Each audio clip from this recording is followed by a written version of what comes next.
Hello, everyone. Welcome to the Advancement Center, and welcome to another reading of The Magic of Life, Volume 2, The Next Step Forward, by Robert Young. And we continue with Chapter 5. Bill felt calm and proud of his position as Suzanne looked up to him and felt her heart jumped. She loved Bill, and when he stood tall, she loved him beyond description. His stature seemed to have changed, and he looked to be taller than normal. Jamie was always so joyful and happy to be around Suzanne, and this time she looked after Samuel and Martha to allow Suzanne to totally focus on Bill and tap into all the questions that ran through his brain. Suzanne wondered how they got this far without asking such simple questions. Heinrich finally changed his focus and returned to the children.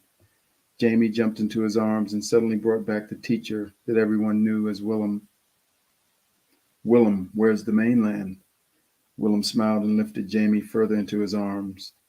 My dear, you are the first one to ask, he said with pride. The mainland has just been the name given to the people on the island so that they would know the relative location of their own island. I left it at that until someone asked. Willem put Jamie on the ground and continued. We are heading for the east coast of Australia, which is actually the mainland that we work from. We are closer to New Zealand, and people have assumed that is the mainland, but our whole operation runs from Australia, and that's where we'll be until we get the signal to return. Suzanne's face filled with surprise, and Bill turned to Suzanne with his mouth opened. They just looked at each other, gasping with excitement, knowing that the prediction of Simeon was about to take place. All their learning seemed so insignificant at that moment, and the joy of all being together in such an adventure filled them with laughter and happiness. Willem was of two minds. Should he be Willem, the great friend of these people, or should he be Heinrich, the man of influence who disappeared to become the hermit Willem? But as soon as he turned to see what had been handled and looked at the big passenger vessel that was about to embark, he decided that he should be the original Heinrich Smithers. Okay, time for us all to leave, said Heinrich. Wave goodbye to your friends and let's get underway. There were so many people that Suzanne wanted to talk to, but they left with little knowledge of anything about what they were doing and never had time to communicate with their friends. However, she knew that she could talk to Carmel Roberts at any time. Her psychic connection with Carmel had become very clear, and she quickly said goodbye to Carmel in her own way and advised she would be in contact as soon as she was settled. The instant this happened, Bill could feel the transmission, and he knew that the job had been done. In his own way, Heinrich knew that something had happened as well, and the children danced around because of the feeling that emanated from Suzanne. Within minutes, the whole family was in the main reception area of the ship, with Heinrich giving instructions once again as to where the baggage should go and how a light meal for everyone should be served in the reception area. It was obvious that Heinrich had a lot of influence, and Bill and his family really appreciated his support. Within 20 minutes, they had all been introduced to the ship's staff, all dressed in their whites with their nautical epaulets and their sailor hats. It was quite an experience. They were also introduced to the person who would look after them for the full trip. He was to be their main contact during the voyage. The man's name was Fred, and to Bill's surprise, he seemed to know all about Bill and his family and everything they had done over the past 12 months. When Bill investigated further, he found that Fred was associated with Willie and John Broltage and had become a major part of their organization. The Broltage Company had spread throughout the island in a matter of days, and Fred, who loved to cook for Willie and John, was often on the Jeremy, the fishing vessel that John had fitted out like a naval ship.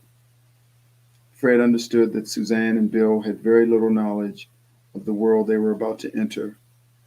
and was pleased with their response at the sight of their quarters. Suzanne looked with surprise at the room. It was bigger than the house that she and her children normally lived in. Jamie rushed in to find her bed, but couldn't locate it. Fred laughed and walked over to one of the cupboards, opened it, and out came a bed. They all screamed with laughter at seeing a bed come out of a cupboard, and when they looked for the other beds, the same thing happened when they folded down from the wall. Somehow, Fred was able to make every discovery an exciting event, just as he did for his own grandchildren. Bill's cabin, which adjoined Heinrich's quarters, was very nicely furnished in wood panels with a personal desk that contained all sorts of marine communication equipment. The common room that he had shared with Heinrich was like a hotel reception room with low lounge chairs, coffee table, and a small bar. It was the main cabin of the cruise ship. As soon as the ship was ready to leave, Bill decided that they should all be on deck to feel the thrill of the first movement of this big vessel. They headed out toward the deck and found that they got lost in the corridors, not knowing which way to go, but Jamie had no problem at all and just waved to everyone and said, "This way." And off they went through the corridors, up the stairs, and out onto the deck, as if she had been there 100 times before. Bill shook his head, looked at Suzanne, and said, "How does she do that?" "I have no idea," replied Suzanne, "but it seems to be fairly easy." The wind blew lightly on their faces, and the fresh air brought back to Bill memories of the times when he had been on his fishing vessel, and suddenly he remembered that his vessel was anchored and not tied off to its normal moorings. He turned to Heinrich and said, "My boat." Heinrich grinned and with a flick of his head said, "Look out to sea." Bill was amazed. Such a beautiful sight he had never seen. There in front of a fleet of vessels was his fishing boat. Behind it was the Jeremy, then the Michael, and several other large vessels from around the island. They were all there to support Bill and Suzanne on their trip to Australia. Bill couldn't believe his eyes. He said to Heinrich, "Who did this?" "Willie and John," said Heinrich. "They've got the full company running. They are shipping from one part of the island to the other to support trade with Norwich. What you started, Bill, is all underway, and I took the liberty of asking Willie to look after your vessel while you are away." Bill rushed over and gave Heinrich a hug. "When you do things, you do it all," he said, "and you do it right. Thank you so much for everything." In the middle of his statement, the whistle blew and the foghorn echoed as the propeller started to rotate. The slow thrust could be felt throughout the vessel as they moved smoothly out into the bay on their way to the unknown beyond the fading horizon. The ship rolled slightly as it moved out toward the heads, and for Bill it was the gentle movement that made him feel safe and familiar with his surroundings.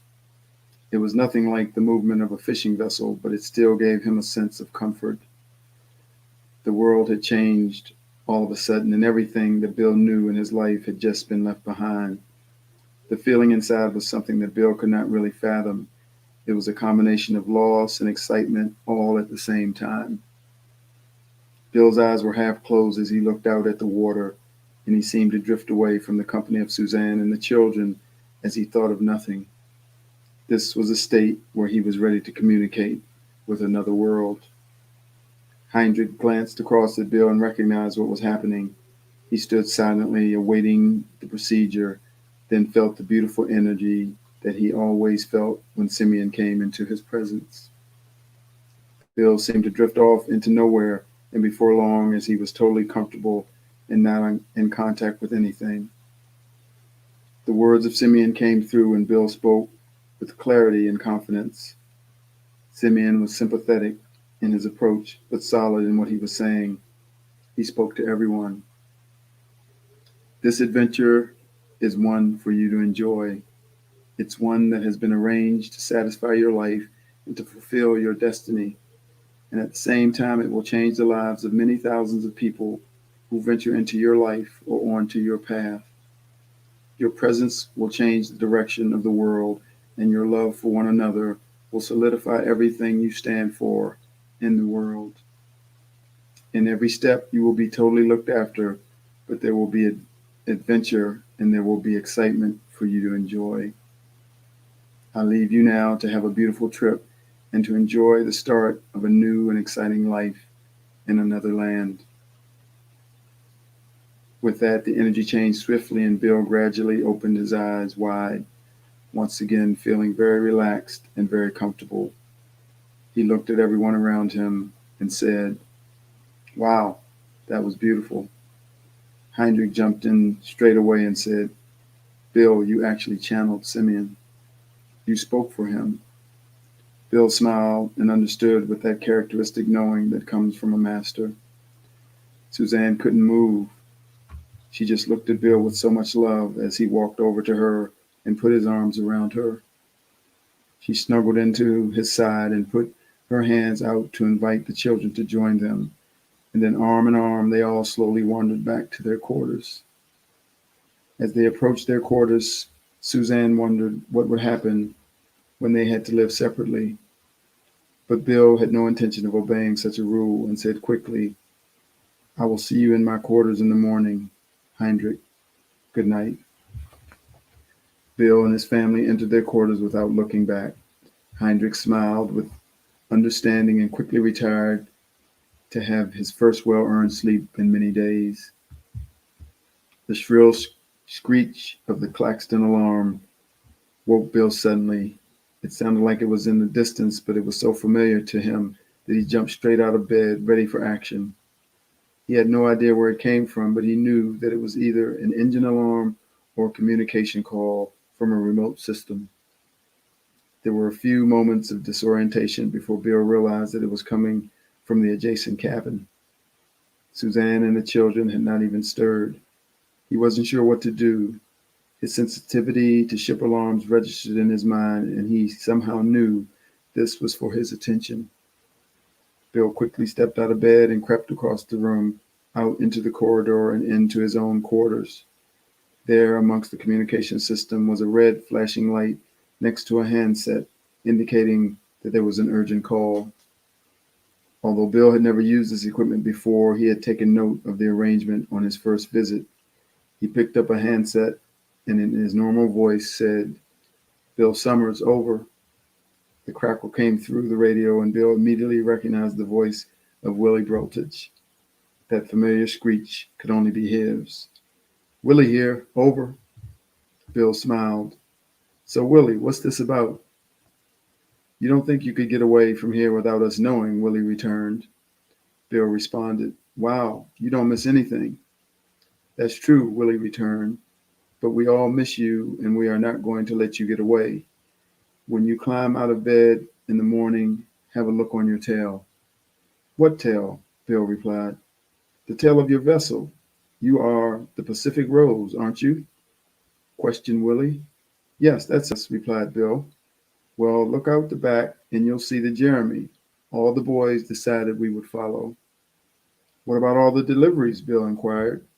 "All done," said Willie. "It's only a few days each way. They can wait for a week. We're on your tail. Sleep tight. Over and out." Bill smiled again. "Over and out, Willie. You're a great friend." And with that, the radio went quiet. Bill felt his connection with his old world come back into focus, and his spirit rose. He felt so alive, and he wondered if he would ever go back to sleep.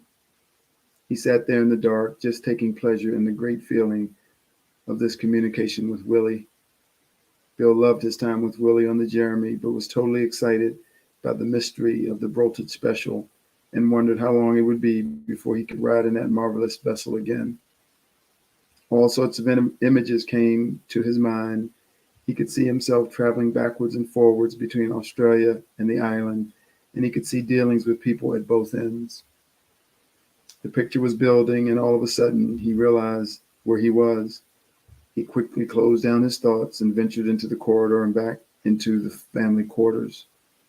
Within a few moments, he was back in bed and deeply asleep alongside his beloved Suzanne. Chapter 6. Alfred Hartley moved slightly in his chair and realized he was reacting to the announcement of a merger with the docking company he had resigned from last year. His normally unaffected response to these announcements had disappeared, and now he was listening to every detail as the CEO continued. It seemed that a major development in the ownership of their shipping line had changed the direct policy of the company, and they were obliged to provide a complete service for passengers and cargo from the remote port of Norwich. Alfred's face started to burn as his blood pressure slowly got the better of his normally calm persona. He squirmed in his seat once more and felt the eyes of the CEO bear down on him and cut deeply into his formal front as officer in charge of operations. Hestia Mandela had become CEO of the Pacific Line after a recommendation by his longtime friend, Alfred Hartley, or Big Alf, as his friends knew him. He had secretly invested heavily on Alf's recommendation, and they had just finalized a deal that would allow them to sell the complete organization out from under everyone. The same deal would have allowed them to take over the private docking company and drive it into liquidation by taking all its operating assets. As the next in line to the CEO, Big Alf was responsible for all the underhanded dealings of the Pacific Line and should have known about the merger well before this announcement. The board members listened intently as the detail of the merger was laid out in front of them. The detail was such that there was no doubt about the authenticity of its origin. The original owner of the Pacific Line had resurfaced, and through some irreversible option, he was back in control, and the town of Norwich had purchased the Pacific Line and all its assets. The purchase had already been certified and agreed under an urgent legal submission to the federal government, and the first directive was the merger with Brotage Docking and Handling, the company that Alf was determined to destroy and take all its assets. The sense of urgency in the boardroom seemed to be abnormal, but when the CEO announced that the new owner and his staff were arriving in 2 days' time on their flagship Pacific Rose, and all company assets were to be inspected and recorded for an independent audit starting the day of their arrival, the normally calm meeting broke into an uproar. Every member of the board would be affected, and their end of term leave that they had voted in for themselves would vanish immediately. Big Alf sat for a while in deep silence after his blood pressure dropped to normal. He stood and held his hands up, demanding quiet without saying a word. Alf's stature was enough to quiet any group, but his gesture of seriousness demanded much more. Even Hestia, the dynamic CEO, stopped and looked at the figure at the other end of the table, then slowly sat and gave Big Alf the floor. "Gentlemen, we are in deep trouble," Alf blasted as his opening statement. "What has happened is very serious and should not be taken lightly." A pause in the delivery revealed the deep silence, and the intensity built as Alf continued. "I recognize this to be the move of a very intelligent and resourceful man that I have dealt with many times in the past, and I believe that he could have been the owner of the Pacific Line. No record could be found of the owner's name, but this man always had influence and could have been the owner. His name is Heinrich Smithers, and he has not been seen for many years." Hestia's eyes opened wide as he heard the name, and he checked his paperwork to confirm Alf's revelation. "Am I correct, Hestia?" blurted Alf as Hestia closed his folder. A brief nod from Hestia was all that Alf needed. He proceeded. "Let me tell you, you will never hide anything from this man, and you will never manage to outmaneuver him. I am sure he comes from another planet." The rumble of conversation started immediately, and Alf came in over the top. "I say once again, gentlemen, we are in deep trouble. We are no longer able to operate the way we have been. If you want to succeed, you have to be transparent with everything and allow this man to come alongside. If any of us fail to do this, he will sink us all." Big Alf sat slowly, and a mood of deep contemplation filled the room. Hestia realized the extent of what could happen next and quickly rose to his feet. Thanks, Alf. I am sure everyone will heed your warning. Read your notes and prepare your plans. We will meet again tonight at 7 and see where everything goes from there. After the room cleared, Hestia looked up at Alf and with a clear and precise voice declared, "What now? We seem to be in a corner. Will we lose it all?" "I am afraid so," replied Alf. "But you never know with Heinrich. I have seen him help people that should be in jail." "I hope so, because that is where we all are heading if we get caught," said Hestia. "Don't be silly," Alf blurted. "That is not going to happen. I have it covered, but I need more time." Hestia had heard this type of reply before, and with a feeling of disgust, he stood slowly, waved his hand to cut off the conversation, and without a word collected his notes and left the room. And that ends chapter 6.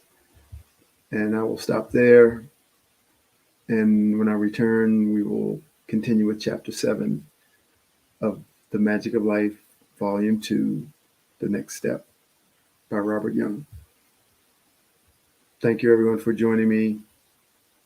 And I wish you a perfect life, perfect health, and a magic future. Thank you.